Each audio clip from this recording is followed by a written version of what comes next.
Bonjour cher ami. Avant de regarder, veuillez vous abonner à la chaîne et n'oubliez pas de commenter ce que vous pensez de cette situation. Bienvenue sur notre chaîne. Aujourd'hui, nous nous plongeons dans un sujet fascinant qui met en évidence les dynamiques changeantes de l'influence mondiale. Le sommet des BRIC, qui se déroule dans le quartier animé de Santon à Johannesburg, sert de plateforme au groupe ambitieux composé du Brésil, de la Russie, de l'Inde, de la Chine et de l'Afrique du Sud pour remettre en question la suprématie occidentale perçue dans les affaires mondiales.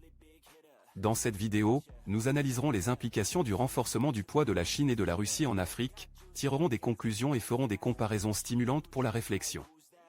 Nous vous invitons, notre public, à partager vos opinions sur ce sujet dans la section des commentaires ci-dessous. Et n'oubliez pas de vous abonner à notre chaîne et de partager cette vidéo sur les réseaux sociaux.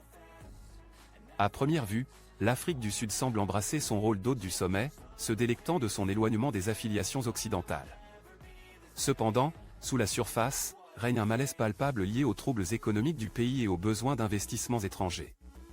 Si la Chine est devenue un acteur important en Afrique du Sud, les relations commerciales de longue date avec l'Union européenne et les États-Unis restent vitales. Ainsi, la question se pose, pourquoi l'Afrique du Sud prendrait-elle le risque de compromettre ses liens occidentaux cruciaux pendant une période d'incertitude économique profonde? Pour comprendre cette situation, nous devons examiner les dynamiques complexes au sein du parti au pouvoir en Afrique du Sud, le Congrès national africain, ANC, qui se débat avec des conflits internes, la corruption et le chaos administratif. Ce désordre se reflète dans les réponses inconsistantes et confuses du pays aux événements internationaux, tels que la guerre en Ukraine. Alors que le président Cyril Ramaphosa se positionne en tant qu'avocat neutre en faveur d'un monde multipolaire, certains membres de son gouvernement et de son parti sapent souvent cette position en raison des liens historiques avec Moscou et des suspicions à l'égard de la politique étrangère américaine. En conséquence, le message de l'Afrique du Sud semble désorganisé, affaiblissant son image et exacerbant davantage son indécision. De plus, le sommet des BRIC offre une excellente plateforme pour que la Russie affiche sa diplomatie stratégique et efficace, notamment compte tenu des récents titres concernant son implication dans des pays africains tels que le Niger, le Mali et la République centrafricaine. La présence renforcée de Moscou dans la région semble présenter une alternative crédible à l'influence occidentale, captivant l'attention d'une population aux prises avec la pauvreté, le changement climatique et le chômage. Cela soulève la question importante, que fait l'Occident pour défier activement la présence croissante de la Russie? Il est essentiel de reconnaître que les gouvernements africains ne doivent pas être perçus comme de simples pions dans une guerre froide en renaissance. Cependant, l'absence d'un équivalent occidental des BRIC suscite des inquiétudes.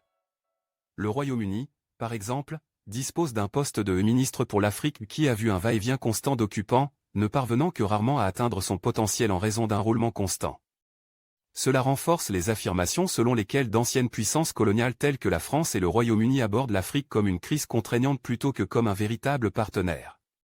Bien que les nations occidentales aient consacré des ressources importantes à soutenir les services de santé, les entreprises et les gouvernements à travers le continent, l'implication des armées occidentales dans des pays comme le Niger et la Somalie a suscité une opposition et alimenté l'attrait de la vision alternative des BRIC. En conclusion de cette analyse, il est évident que l'influence croissante de la Chine et de la Russie en Afrique présente à la fois des opportunités et des défis. L'Afrique du Sud se trouve dans un acte délicat d'équilibrage, tiraillé entre le besoin d'investissements étrangers et ses liens historiques avec Moscou. De plus, l'Occident doit réfléchir à son approche du continent et s'engager activement à défier l'influence de la Russie en favorisant de véritables partenariats et en évitant les interventions militaires autoritaires. Nous nous tournons maintenant vers vous, notre précieux public, et attendons avec impatience votre avis sur ce sujet stimulant. N'oubliez pas de vous abonner à notre chaîne et de partager cette vidéo avec les autres.